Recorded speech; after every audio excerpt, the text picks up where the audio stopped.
आदरणीय मेरे प्रिय दोस्तों और भक्तों, क्या गुरु ग्रंथ साहब मानव जाति की आध्यात्मिक विरासत है?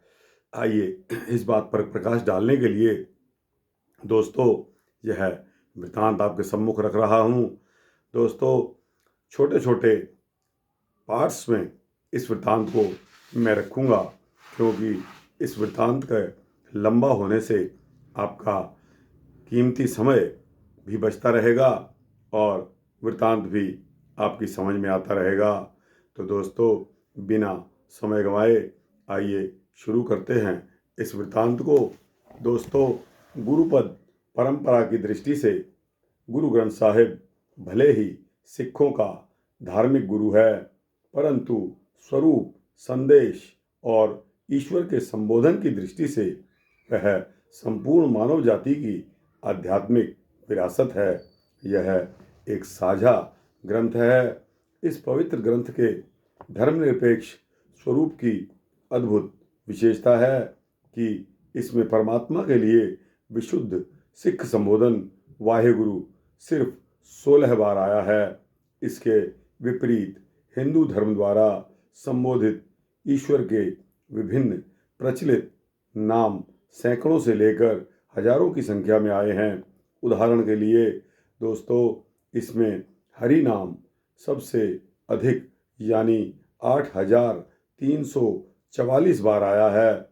दूसरे नंबर पर प्रभु राम का नाम है, जो 2,533 बार आया है।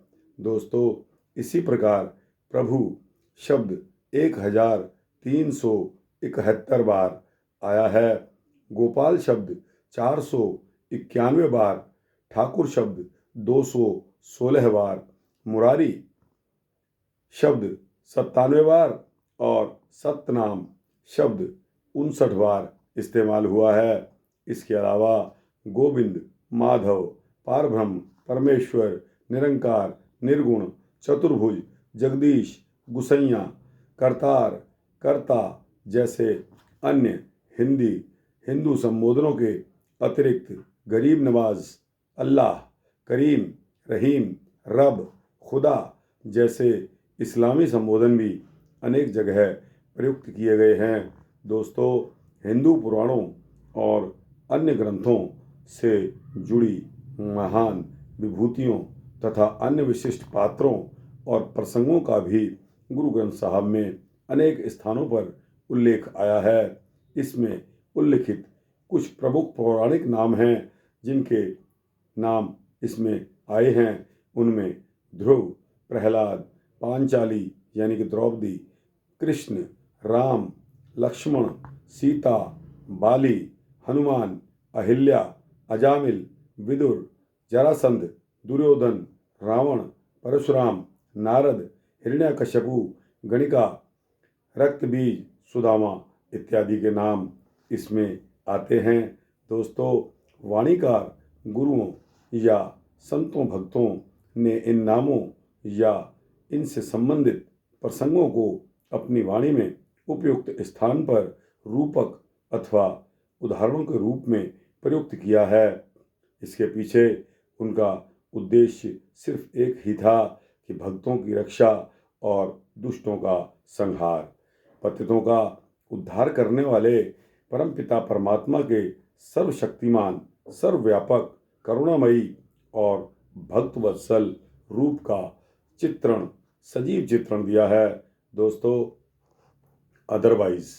अन्यथा हमारे पौराणिक साहित्य में रामायण और महाभारत दो सबसे अधिक लोकप्रिय ग्रंथ हैं और जिनके पात्र और प्रसंग, अच्छाई और बुराई दोनों ही संदर्भों में भारतीय जनमानस और लोक जीवन को सदियों से प्रभावित करते आए हैं। दोस्तों, रामायण और महाभारत दोनों ग्रंथों से गुरु ग्रंथ साहब में अनेकों पात्रों और प्रसंगों का सुंदर उल्लेख किया गया है। राजा जनक के कुल पुरोहित गौतम ऋषि की पत्नी अहिल्या का श्री रामचंद्र जी द्वारा उद्धार रामायण का एक प्रमुख प्रसंग है। प्रभु के उद्धारक और मुक्तिदाता गुणों के वर्णन में इस प्रसंग का गुरु ग्रंथ साहब में कई जगह वर्णन आया है। दोस्तों, उदाहरण के लिए पृष्ठ 988 पर दर्ज भक्त नामदेव की वाणी में इसका उल्लेख है। गौतम नार अहिल्या तारी, पावन केतक तारी अले। दोस्तों, लंका नरेश रावण की कैद से माता सीता को मुक्त करवाने के लिए श्री रामचंद्र जी द्वारा समुद्र पर पुल बनाने, लंका पर चढ़ाई करने, रावण का संहार करने और उसके भाई विभीषण को राज देने की घटना का भी सजीव वर्णन गुरु ग्रंथ साहब में आया है। इसी विशेष संदर्भ में समुद्र पर पुल निर्माण के दौरान पत्थरों को तैरने का भी वर्णन प्रभु की कृपा के रूप में किया गया है। दोस्तों, इसका वर्णन ग्रंथ साहब में कुछ इस प्रकार है।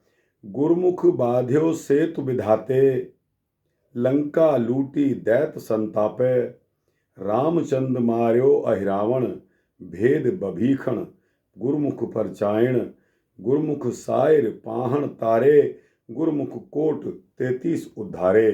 दोस्तों, यह पंक्तियां गुरु ग्रंथ साहब के पन्ना नंबर 942 पर आई हैं। दोस्तों, इसके अलावा राजसत्ता के नशे में चूर हुए रावण को प्रतीक बनाकर गुरु नानक देव जी की अपनी वाणी में प्राणी मात्र को समझाते हैं गुरु नानक देव कि अगर उसने अहंकार नहीं छोड़ा तो उसका भी वही दुखद परिणाम होगा जो रावण का हुआ है। भूलो रावण मुग्ध अचेत, लूटी लंका शीस समेत। दोस्तों, यह पंक्ति पृष्ठ 224 गुरु ग्रंथ साहब में आई है। दोस्तों, इस प्रकार हम देखते हैं कि गुरु ग्रंथ साहब सिर्फ सिखों का ग्रंथ ना होकर संपूर्ण मानव जाति का आध्यात्मिक ग्रंथ है। दोस्तों, इसका पार्ट 1 यहाँ समाप्त करते हैं। अगले पार्ट में आपको फिर इसके बारे में आगे बताएंगे। तब तक के लिए यह वृतांत आपको कैसा लगा? अच्छा लगा हो तो दोस्तों इसको लाइक और शेयर करते हुए अपने दोस्तों, भक्तों, जिज्ञासुओं को अवश्य भेजना और इस चैनल को सब्सक्राइब करेंगे तो आपको इसी प्रकार के धार्मिक वृतांत देता रहूँगा, आपको मिलते रहेंगे, ऐसा मेरा संकल्प है। वाहिगुरु जी का खालसा, वाहिगुरु जी की फतेह। जय श्री सीता रामचंद्र भगवान की जय। जय श्री राधे श्याम।